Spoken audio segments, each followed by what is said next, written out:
Hey everybody, welcome to the round 4 preview. Carlton and the Gold Coast Suns, the last game of the season, of the weekend of round 4. I don't know, some people call this the graveyard shift, but it doesn't matter because the fixture was made before the season started, and these are the fixtures that we got because these are the fixtures that we deserve based off how we finished last year. We weren't viewed as a side that should be playing too many primetime slots, but nonetheless, this is an important match. Obviously, going in with a bit of confidence. We're 3-0. We're starting to see the early stages of what this season could potentially be.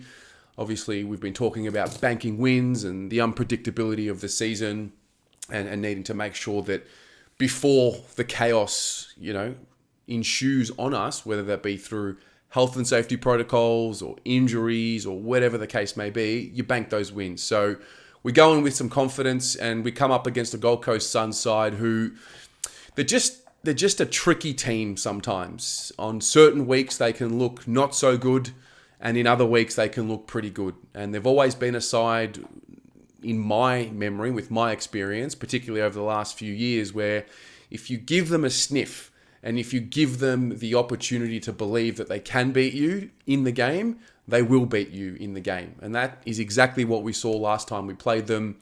They beat us here in Melbourne. Obviously, things were very dysfunctional for the Carlton Football Club, and I'm pretty relieved to know and feel and, just sense that this is a totally different Carlton Football Club than what it was the last time we played, which really was not that long ago. It was less than 6 or 7 games ago. So the story for us, obviously, we're coming off a game, winning by a point, played a scintillating first quarter, looked like we were the darlings of the competition for a quarter, and then things just slipped away from us. We just weren't able to have the same impact than what we did, whether that was a coaching masterclass from Hawthorn or whether that was a drop in pressure from us. Long story short, I just felt like it was an inconsistency, and I'm under no illusions as to where we're at.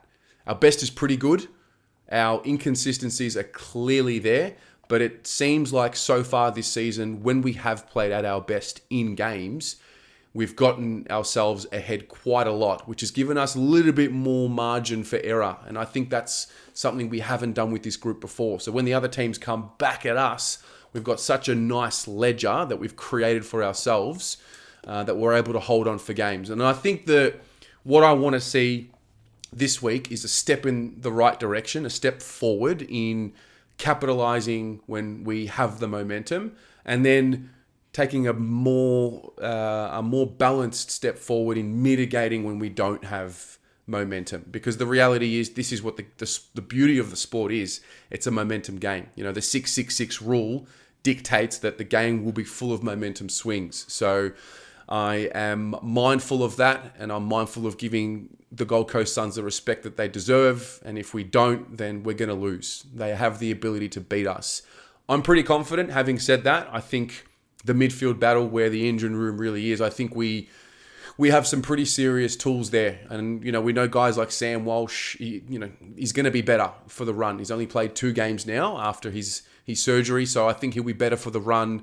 I think also the idea of him with Chera and Hewitt and Kennedy, they've played pretty good footy, but they still are looking to build off the synergy that they've created and get better at that. So I'm looking to see a step in the right direction. I mean, the prospect of being 4-0. I know I said it last week, at the prospect of being 3-0, and it's just, I guess I'm looking and I'm wondering what the group are feeling on the inside. Like, are they, we've been losing, we've been dysfunctional for so long, for so many years, and this is all new territory for them. I would hope, and I'm pretty confident in that, now that we've seemed to have grab some momentum, some serious momentum in terms of winning 3 in a row, I would imagine they just don't want to let it go and they never want it to end. Now, we're going to lose at some point, whether it's this week, next week, the week after, or at some point in the near future. I'm pretty sure we're not going to be going 22-0. So I guess while we have the momentum, I just want to hold on to it as much as possible, put ourselves in the best position and continue to take the right steps. Because one thing we've been told, and one thing I firmly believe in, is that what we're doing right now is not going to look like what we're doing in round 11. And that's not going to look like what we're doing at the end of the season. So that's giving me a lot of excitement and a lot of confidence. Now in terms of the changes, the injury situation, there were a few boys that were banged up. I sense Mark Pitternet won't play. I sense that he had a bit of a back issue going into the game. He was obviously subbed off late last week. Still don't know at the time of filming this whether or not he's going to come up. But I'm just thinking, do we just go in with Tom De Koning and let Pitto rest up? We've got Lewis Young, who can pinch hit in the ruck if needed. We've got Jack Silvani, who can pinch hit in the ruck if needed. And I almost sensed that last week the two rucks didn't work in our favour as much as what they did the week before. I think it was an interesting one. I'm not 100% sure, but I sense that Pitto should just take a rest. If he's got a back complaint, why risk him? Just get him right. Tom, he seems to be having those almost situations and those almost games. And maybe a game this week against the Suns where he gets to take some more responsibility and ruck for more will be exactly what he needs. We're really going to need him to step up if that's the case. So I sense that'll happen. I'm pretty confident that Sardi will be back in. I would assume he comes in for Jordan Boyd or probably maybe a Lockie Plowman, but I think it'll be a Jordan Boyd because I think the Suns have a couple of small forwards and medium-sized forwards that are a good matchup for Plowman with his height and his size and his ability to maneuver around as well. So, having said that, we look at the reserves. Jesse Motlop has a fantastic game in the twos, kicks 4 goals, 19 possessions. Paddy Dow had 30 possessions again, kicked 2 goals. I'm not really desperate to get them both back in the side, to be honest, because I think the situation that we have right now is, again, a new one in that, all right, these young up-and-coming players, particularly Jesse Motlop, they've played very well in the reserves. And in years gone by, you play 1 or 2 games at a high level in the reserves and you're straight in. Whereas I'd like to see them do it for 3 to 4 to 5 weeks. And then that way, when they do come in the side, I'm not going to be worried about what we're going to get. So I like the fact that it might be a little stiff for them to not be getting a game, but ultimately that is going to spur them to stay consistent. So I'm not too desperate to get either of those boys back in.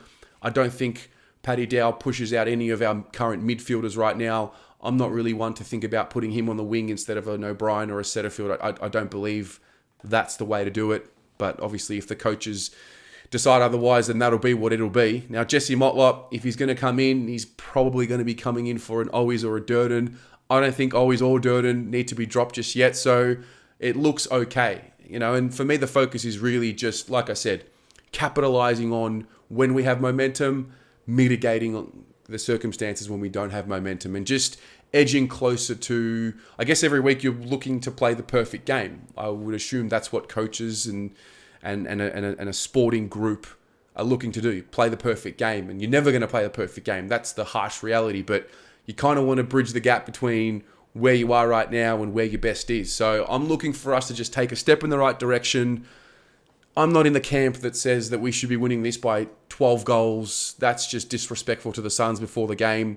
However, if we do get ourselves in a position like we did against Hawthorn, I'd like us to take, a step forward in not letting the game come back on the opposition's terms, and continue on with that. And I just think we're not there yet. I don't think we're that team yet.